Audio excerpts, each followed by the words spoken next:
दोस्तों, हम हैं गौतम राणे सागर।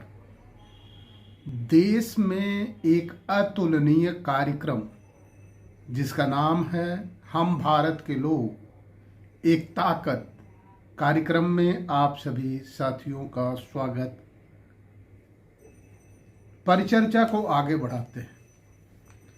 यूपीएससी एग्जाम पास करने के बावजूद यदि इस देश में हिंदुओं को उनको चयन प्रक्रिया से बाहर कर दिया जाए, तब भी हिंदू सम्राट होने का दंभ भरा जाए, दावे किए जाए और ये कहा जाए कि कुछ भी हो सकता है, लेकिन इस देश में हिंदुओं के साथ अन्याय नहीं हो सकता, तो निश्चित तौर पे इस देश को मुंह चिढ़ाता है, हिंदुओं को भी मुंह चिढ़ाता है। चर्चा में आगे उन बिंदुओं को आपके सामने रखना चाहते हैं। जैसा कि आप सभी बेहतर तरीके से जानते हैं, हम कुछ प्रश्न आपके सामने छोड़ के जाते हैं, जो प्रश्न विमर्श के लिए उपलब्ध होने चाहिए भारतीय लोकतंत्र में। जिस देश में हम रहते हैं, इस देश में लोकतंत्र है और लोकतंत्र में जनादेश हासिल करने वाली पार्टी या दल वह सत्ता के केंद्र में होती है, सत्ता में बनती है, सत्ता में बने रहना चाहती है। जो पार्टी सत्ता में पहुंचती है, जो दल सत्ता में पहुंचता है, उनकी एक नैतिक जिम्मेदारी बनती है कि वो भारत के संविधान के प्रति, उसके अनुच्छेदों के प्रति वह पूरी तरह समर्पित हो, उसको कार्यान्वित करने के लिए समर्पित हो। फिर हीला हवाली का अवसर उनके सामने उपलब्ध नहीं होता। बावजूद इसके अगर सत्ता में पहुंचे हुए लोग हीला हवाली करें या बहानेबाजी करें,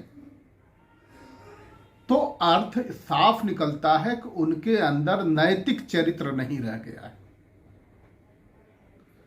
ठीक इसी तरह हमारे देश में एक सरकार 2004 में एक सरकार पदस्थापित हुई या आरूढ़ हुई, सत्ता के केंद्र में आरूढ़ हुई, सत्ता के शीर्ष पे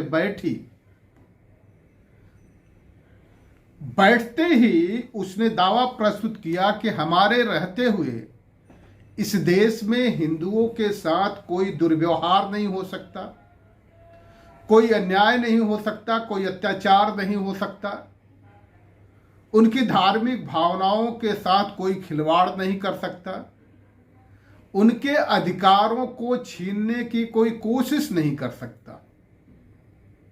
सुनने में दावे बहुत ही अच्छे लगते हैं, लेकिन कोई भी धार्मिक व्यक्ति कितना ताकतवर है इसका अंदाजा तब लगता है जब वो सत्ता को संचालित करने के लिए तमाम संस्थाएं जो देश में उपलब्ध हैं, बनाई गई हैं, उन संस्थाओं में उनका वर्चस्व हो, उनका प्रतिनिधित्व हो, पर्याप्त प्रतिनिधित्व हो। उस प्रतिनिधित्व के आधार पर यह माना जाता है कि यह धर्म, यह समाज, यह संप्रदाय, यह पंथ सुरक्षित है। हमारे देश में हिंदू को सुरक्षित रखने की तमाम दावों के पोल खोलते जो परिस्थितियां हैं वो आपके सामने रखना चाहते हैं। 2015 से यूपीएससी के एग्जाम हुए हैं। इसका मतलब ये नहीं कि 2015 से ही यूपीएससी के एग्जाम होना शुरू हुए, उसके पहले एग्जाम ही नहीं होते थे। हमारा आशय ये कतई नहीं है, लेकिन जिस तरह से 2015 के बाद से हिंदुओं का उत्पीड़न शुरू हुआ है यूपीएससी एग्जाम में, उससे पहले इतना उत्पीड़न नहीं होता था। और उत्पीड़न भी किसके कार्यकाल में? जो सत्ता में बैठे हुए हमारे प्रधानमंत्री हैं, वह ये दावा करते हैं, दो दावे करते हैं। एक तो हिंदू सिरमौर है और वो दूसरा पिछड़ी जातियों से संबंध रखते हैं। क्या दोनों दावे उनके आधार, मजबूत आधार पे टिके हैं या आधारहीन हैं, भोथरे हैं?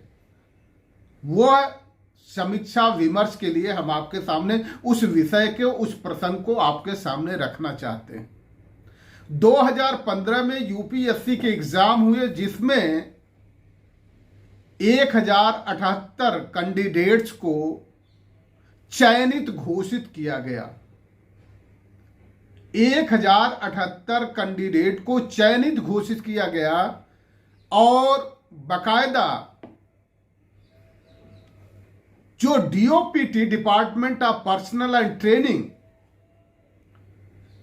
की एक सूची होती है, जो यूपीएससी में क्वालिफाई करते हैं, सेलेक्ट होते हैं, डीओपीटी की लिस्ट में उनके नाम दर्ज होते हैं।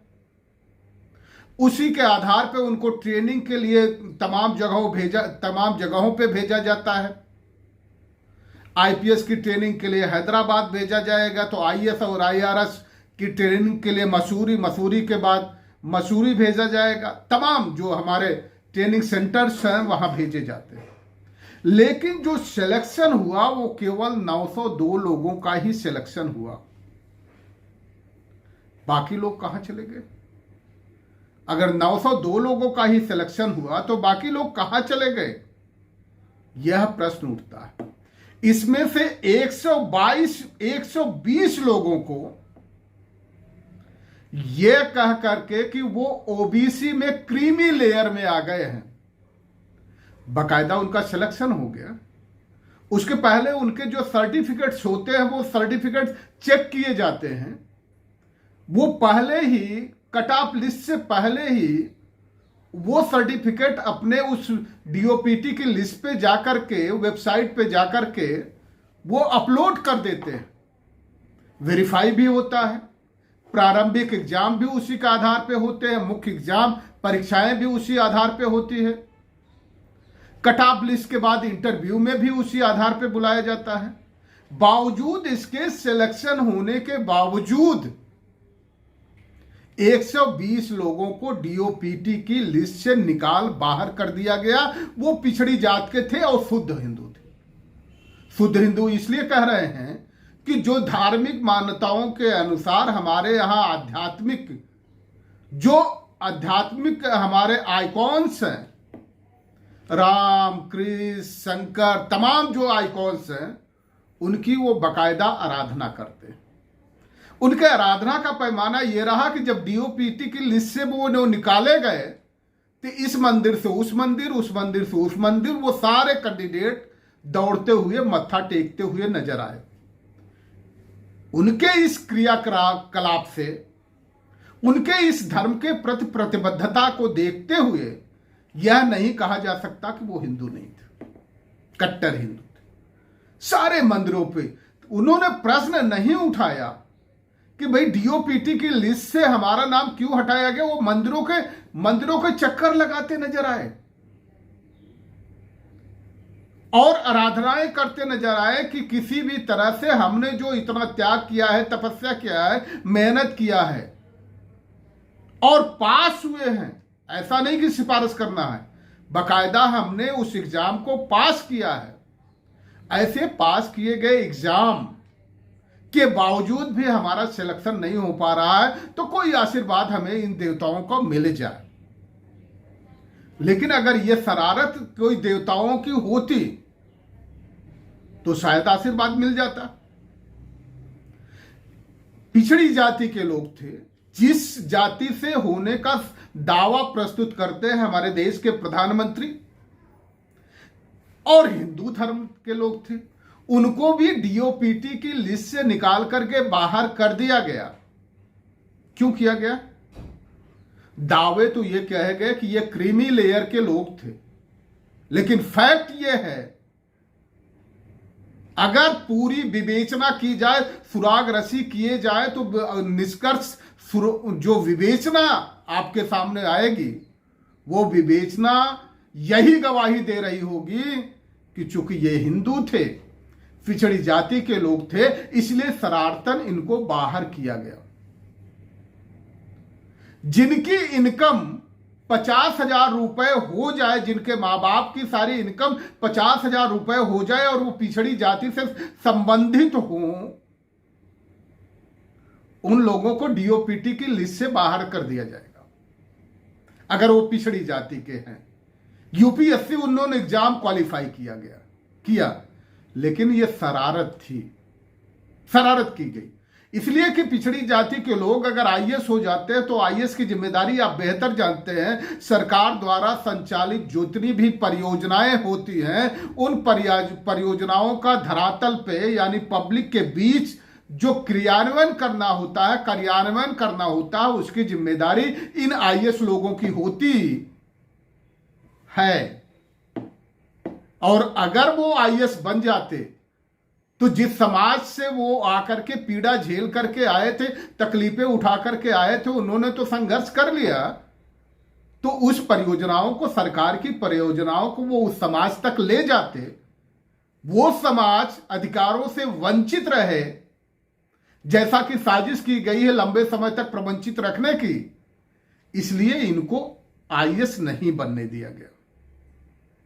वजह क्या है आईएएस न बनने देने के पीछे? वजह साफ है कि इस तरह के लोगों को आईएएस न बनने देने के पीछे वजह साफ है कि एक समाज को, जिनको लंबे समय से प्रवंचित किया गया, उस समाज को किसी भी तरह से अधिकारों से पूरी तरह आच्छादित न होने दिया जाए।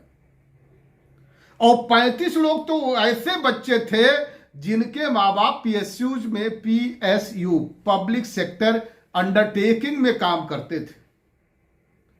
कुछ लोग चपरासी थे, चपरासी की नौकरी करते करते जब 40 साल उनकी नौकरी हो गई या 35 साल की नौकरी हो गई तो उनकी इनकम 6 लाख हो गई। है ना विचित्र सी बात, कितना गूढ़ है।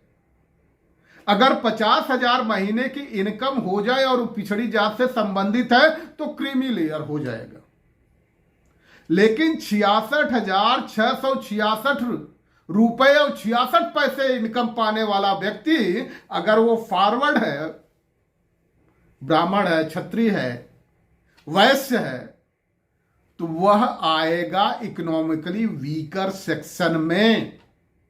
इतना क्रूर मजाक भारत के संविधान के साथ जो हुआ है, उसका विश्लेषण कौन करेगा, उस पर विमर्श कौन करेगा? क्योंकि इस पर कभी भी चर्चा नहीं चली। यह एक बार की घटना नहीं है कि 2015 के एग्जाम के बाद केवल यह शरारत की गई, उसके बाद यह शरारत बंद हो गई हो। नहीं, अभी 2021 में भी 91 लड़कों को, 91 कैंडिडेट को जो पिछड़ी जात के थे, उनको भी किसी भी तरह का, किसी भी नौकरी में कोई भी नौकरी उनको एलोकेट नहीं की गई। वजह साफ थी, वो पिछड़े थे, वजह साफ थी, वो हिंदू थे।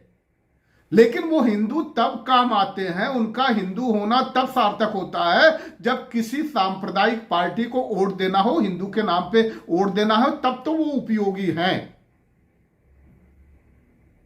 और जब वो उनको अधिकारों की बात आती है, अधिकारों की मांग करने की वो कोशिश करते हैं, अपने अधिकारों की लड़ाई लड़ते हैं, तब वो अनुपयोगी हैं, तब वो हिंदू नहीं हो सकते, तब वो पिछड़ी जाते हैं। और जो जात्याभिमानी एक ताकतें हमारे देश में सक्रिय हैं, वो जात्याभिमानी ताकतें कभी भी नहीं चाहती कि शेड्यूल कास्ट के लोग, बैकवर्ड के लोग, जिनको वो हिंदू कहते हैं और हिंदू के नाम पे अपनी वोट लेने के लिए उनको उपयोगी मानते हैं, और वोट पाने के बाद सत्ता में जब पहुंच जाते हैं तो उनको अधिकारों से वंचित करने के लिए अपना प्रयास करते हैं, अधिकारों से वंचित होने के उनके प्रयास को अनुपयोगी मानते हैं, इंट्रूडर मानते हैं, अनाधिकृत प्रवेश मानते हैं।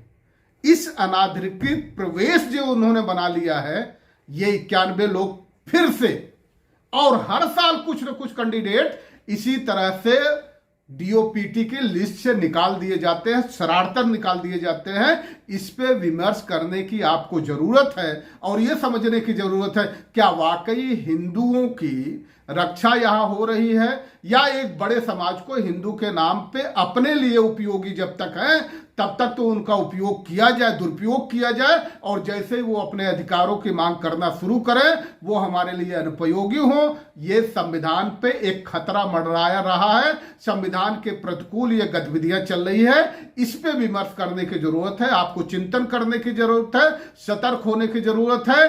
कौन है जो हिंदुओं का अधिकार छीन रहा है? ऐसे लोगों से, ऐसे शरारती लोगों से आपको बचने की जरूरत है। अगर आप हिंदू हैं तो ये हरामजादा कौन है पहचानिए। आप सभी का बहुत बहुत धन्यवाद। सभी को जय भीम, जय भारत, नमो बुद्धा, सब्बा कर, सत श्री अकाल, जय जोहार, या जिसके जो भी अभिवादन करने के